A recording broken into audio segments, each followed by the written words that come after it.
본 영상에 등장하는 인물, 지명, 상호, 단체 및 에피소드 등은 실제와 어떠한 관련이 없음을 알려드립니다. 안녕하세요, 구독자 여러분. 오늘 사연 하나 소개해 드릴게요. 제목은 원룸 창문 너머의 그녀라는데요. 그럼 시작할게요. 서울에 사는 22살 대학생 A씨의 이야기인데요. A씨의 친한 친구 B가 겪은 일이라고 합니다. B는 지방에서 올라온 친구였는데 부모님 덕분에 서울에 원룸을 구해서 자취를 하고 있었대요. 과에서 매일 붙어 다니는 사이라 시시콜콜한 얘기를 다 나누는 사이였다고 해요. 그런데 어느 날 B가 아침부터 굉장히 들떠서는 A씨에게 이번엔 진짜 여자친구가 생길 것 같다고 말했대요. 평소에도 이런 말을 자주 해서 A씨는 별로 믿지 않았다고 하는데요. B가 걸어가던 A씨를 붙잡고 막 자기가 좀 잘생기지 않았냐고 물어봤대요. A씨는 아침부터 뭐 썩은 거 먹었냐고 무슨 사고 났냐고 되물었죠. 그러자 B가 자기가 사는 원룸 창문에서 옆 건물 원룸 창문이 보이는 거 알지 않냐고 했대요. 그 동네가 원룸촌이라 건물들이 다닥다닥 붙어 있어서 사생활 보호가 좀 어려운 곳이었다고 해요. B의 말로는요, 학교 끝나고 친구들이랑 술 먹고 집에 왔는데 더워서 불도 안 켜고 창문을 열었다는 거예요. 혹시 밖에서 자기가 보이나 싶어서 창문 밖을 봤는데 마침 옆 원룸 건물 창문을 통해 옆집이 보였대요.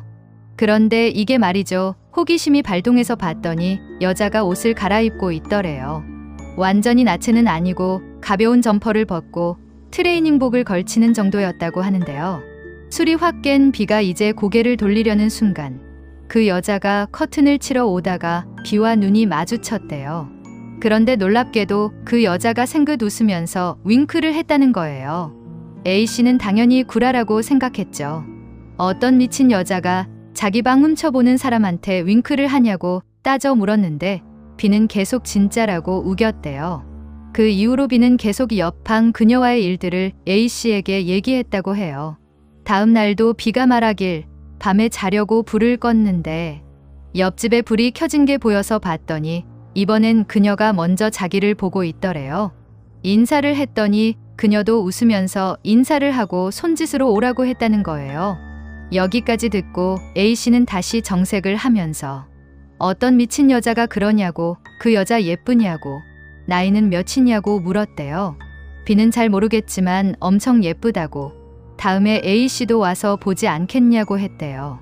A씨가 그럼 나까지 변태로 만들려고 하냐고 했더니 B가 싫으면 오지 말라고 했다네요. 근데 A씨도 사실 궁금하긴 했나 봐요. 다음날 가서 그 구라를 다 깨부숴주겠다고 했대요. 그런데 말이죠. 다음날 학교에 B가 오지 않았대요. 전화를 해도 받지 않고요. A씨는 구라친 게 들킬까봐 도망친 거 아닌가 싶었대요. 그런데 그 다음날도 또 그 다음날도 연락이 안 되고 학교에도 안 나온 거예요. 점점 걱정이 된 A씨는 다른 친구 한 명과 함께 B의 집으로 찾아갔어요. 수업 마치고 술까지 사들고요. 근데 B네 집 앞에 웬 아저씨가 한 명 서 있었대요. 그 아저씨가 거칠게 벨을 눌렀지만 아무도 대답하지 않았고요. 그때 갑자기 그 아저씨가 A씨 일행을 돌아보더니 다짜고짜 A씨의 멱살을 잡으면서 할 짓이 없어서 남의 집을 훔쳐보냐고 소리를 지르는 거예요. A씨가 당황해서 자기들은 여기 안 산다고 왜 그러냐고 했는데 곧 경찰까지 나타났대요. 벨을 눌러도 대답 없는 B 대신 A씨 일행이 경찰서에 참고인 조사를 받으러 가게 됐어요. 알고 보니 그 아저씨는 옆집 원룸에 사는 여성분의 오빠였대요. 작은 중소기업에 다니면서 아직 결혼 못한 여동생이 혼자 원룸에 살고 있다고 했고요. 피해자 여성분도 경찰서에 와서 A씨 일행의 얼굴을 보고는 자기를 훔쳐보던 학생이 아니라고 증언해줘서 A씨와 친구는 참고인 조사만 하고 나올 수 있었대요. 그런데 여기서 충격적인 건요. 경찰서에서 본 그 피해자 여성분이 B가 말했던 것과는 완전히 달랐다는 거예요. 뚱뚱한 아줌마였다고 하네요. 같이 간 친구는 화가 나서 A씨한테 B가 맨날 저 이상한 아줌마 훔쳐보고 그랬던 거냐고 따져 물었대요. 그렇게 일주일쯤 지났을 때 갑자기 B한테서 연락이 왔어요. A씨가 받자마자 욕을 퍼부으면서 어디 있냐고 무슨 일인지 아냐고 소리쳤죠. 그런데 전화를 건 사람은 B의 아버지였대요. B 아버지의 목소리는 침착했대요. A씨도 아들 때문에 곤란한 일을 겪은 모양이라고 하시면서 만나자고 하셨어요. 커피숍에서 만난 B 아버지의 얼굴은 무척 초췌해 보였다고 해요. B 아버지가 A씨한테 연락한 건 경찰서에서 연락이 오기도 했지만 갑자기 이상하게 변한 B의 행동 때문이었대요. 경찰 연락을 받고 간 B 아버지는 처음엔 아들이 호기심에 잘못된 행동을 한 줄 알았대요. 그런데 경찰서에서 본 B의 행동이 너무 이상했다는 거예요. B는 계속 그 옆집 여자와 자기는 사귀는 사이라고 주장했대요.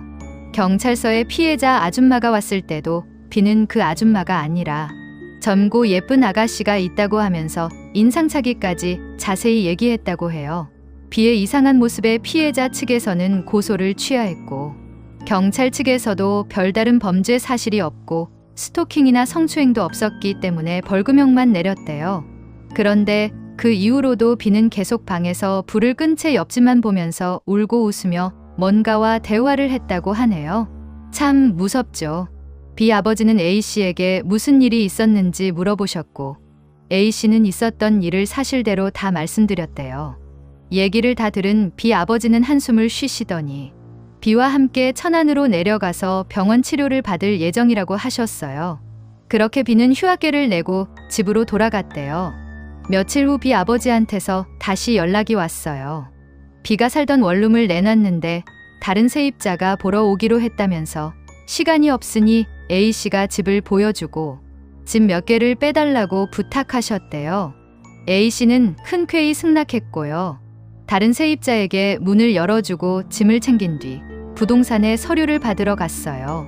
그런데요, 부동산 아줌마가 커피를 내주시면서 그 학생이 정신병원에 갔냐고 물어보셨대요.